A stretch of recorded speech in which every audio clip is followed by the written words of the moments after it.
سر جان، ختم نبوت کے مقابلے میں کسی کی کوئی حیثیت نہیں ہے۔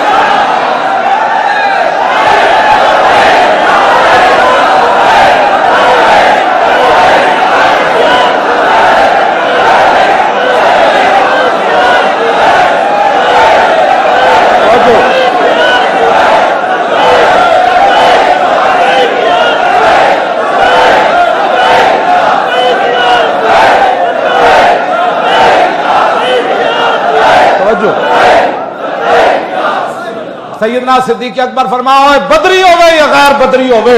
حضور دی ختم نبوت واسطے جاؤ، مدینہ لگا ہو جائے، صدیق نو ٹنگوں پکڑ کے درندے لے جان، جاؤ حضور دی ختم نبوت واسطے۔ نابینے بھی چلے گئے، عشرہ مبشرہ بھی چلے گئے، تم کیا باتیں کرتے ہو؟ اقلیتوں کے یہ حقوق نہیں ہے،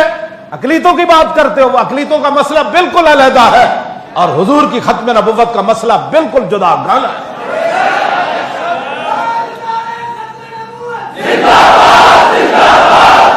توجہ جی، توجہ یہاں وہ ہندو بھگوان داس کون تھا؟ ہندو تھا، ہم نے تو نہیں بولا اس کے بارے میں، بات وہ اور ہے، جدا گانا ہے بات۔ ہاں اتنے جناب ہندو بھی وزیر رہے تھے، بڑے بڑے عہدے تھے بھی رہے، کدی کوئی بولے بات حضور کی ختم نبوت کی ہے،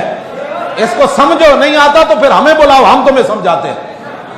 اقلیتوں کا مسئلہ بالکل جدا گانا ہے،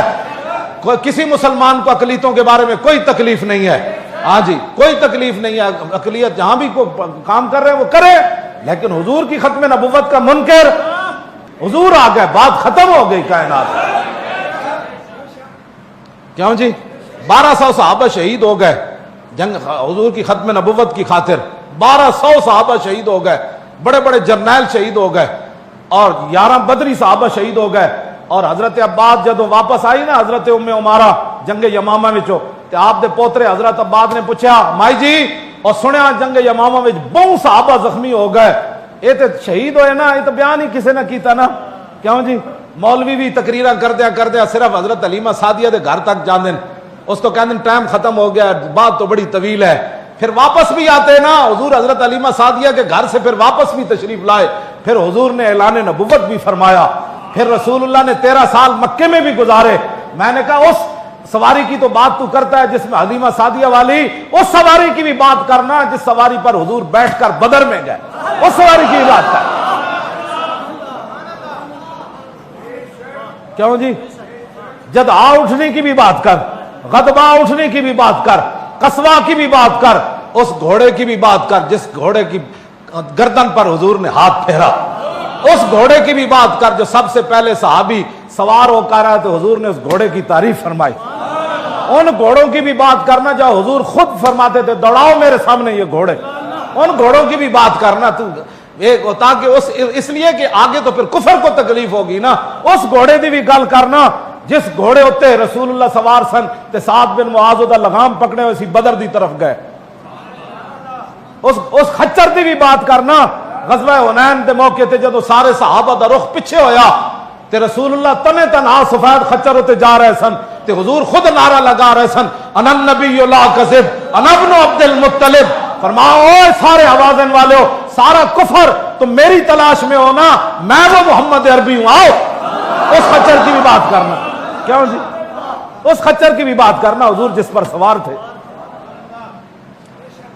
میٹھا میٹھا جتنا بھی ہے بھائی، جس کے کفر کو تکلیف نہ ہو، جس سے کفر کا جگر جو ہے وہ چھلنی ہو جائے، کلیجہ 2 ٹکڑے ہو جائے، انہیں تے گردے تے دل جواب دے جان، حضور کی وہ سیرت بیان کر۔ آسان نہ ہو تو کلیمی ہے کار بے بنیاد، رشی کے فاقوں سے ٹوٹا نہ برہمن کا تلسم۔ اقبال کہندا ہے انہیں گلاں جادوگری نال کوئی تھوڑا ہوندا، اپنے آپ نو بدلو جلے ہو، کس طرف جا رہے ہو، آن والیاں نسلاں کیویں تواڈیاں کرن گیاں، انہاں نسلاں نو اگر بچانا ہے، آن والیاں نسلاں نو انج ولولہ دینا ہے کہ اسی اسلام دے پیروکار ہاں، ہاں ساڈے دلاں وچ حضور دی محبت موجود ہے، ہاں ساری کائنات ادھر دی ادھر ہو جائے، ساری دنیا ہوا وچ اڑ جائے، ساری دنیا سونے دے محل بنا لوے تے ساڈی اکھ متاثر نہیں ہوئے گی، کیوں جی ساڈی اکھ متاثر نہیں ہوئے گی، اس واسطے کہ ہمارے دلوں میں حضور کی محبت موجود ہے۔ ہاں اگر اللہ نے کچھ دیا ہے نا تو دین کے بارے میں 1000 بار سوچا کرو، دین کے معاملہ میں کروڑ بار پہلے سوچا کر، ہاں حضور کی امت سب کچھ برداشت کر سکتی ہے، لیکن اپنے نبی کی عزت آبرو اور ختم نبوت کے بارے میں بال کا بھی کروڑواں حصہ کوئی کوتاہی برداشت نہیں کرتی۔ تاجدار ختم نبوت زندہ باد، زندہ باد، تاجدار ختم نبوت زندہ باد، زندہ باد، تاجدار ختم